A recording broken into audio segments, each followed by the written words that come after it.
I know on this channel I speak almost exclusively about book-style folding devices like the Oppo Find N5, or more pertinently for this video, the Galaxy Z Fold line of devices. But as it turns out, the flip-style foldables sell much better a lot of the time than these book-style ones because they are a whole lot cheaper. And with that in mind, we do need to now talk about the Galaxy Z Flip 7 because there's a lot of really interesting stuff happening here. Something that we've kind of alluded to many times on this channel is that it would be really smart for Samsung to get the price of their entry-level foldables down, and we will be talking about the flip-style foldables.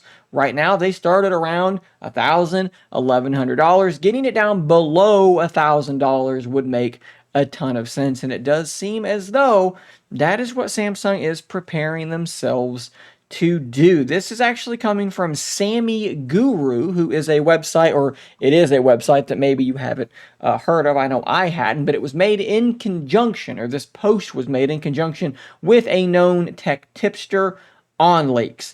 They provided these renders, and this is purportedly the Galaxy Z Flip 7 or Z Flip Fan Edition, FE, basically a cheaper version of the Z Flip line of devices. And this does look strikingly similar to the Z Flip devices that we have already seen. You have that large cover display sort of in the manila folder configuration. The overall size, thickness, all of these things appears to be pretty much the same. We have a list of some rumored specifications here.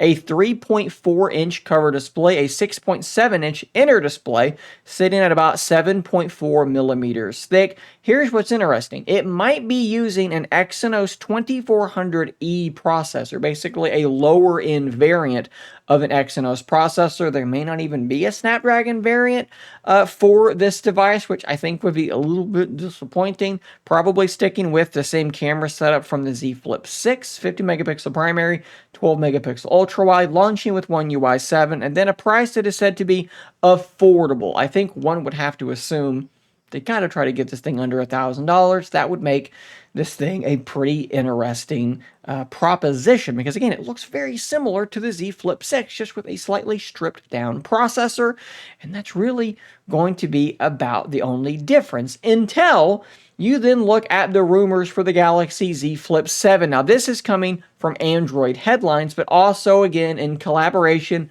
with OnLeaks. And guys, we have once again a very big change for the Flip series of devices. We have now, instead of the manila folder style cover display, a full back of the device cover display with the cameras sort of poking out of that large 4-inch cover display, very much the same way as Moto has been doing with their Razr phones as of late. And we do have some additional specs here. Like I said, 4-inch cover display, 6.8-inch inner display. It's going to be about 6.9 millimeters thick, so a little bit thinner. They're talking about the Exynos 2500 processor. I would assume there's going to be a Snapdragon variant for this. It'd be very odd if they didn't give you a Snapdragon variant. 12 gigs of RAM, similar camera setup, 50 megapixel primary, 12 megapixel ultra wide, and likely still starting at $1,099. So if this is your sort of headliner for the Z Flip, I think this looks quite good. And then this is your sub $1,000 version with a stripped down processor.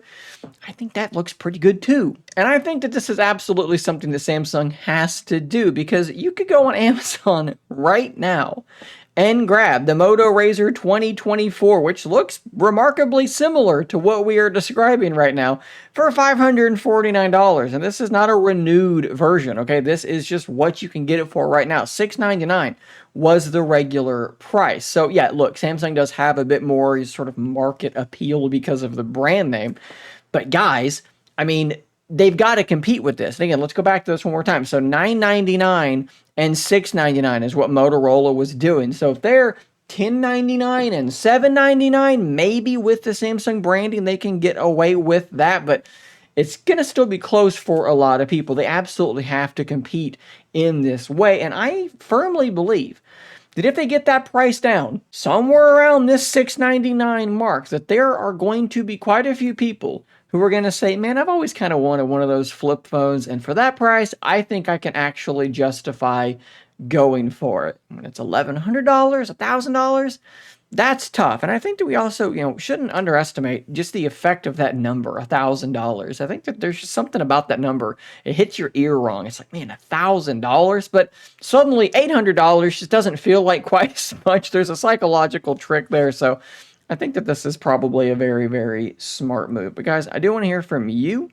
Do you think that this sounds like a decent value proposition, getting it down? What price would you need it to be at in order for these sacrifices to be worth it? Would you be interested in one of these flip phones if it were cheaper?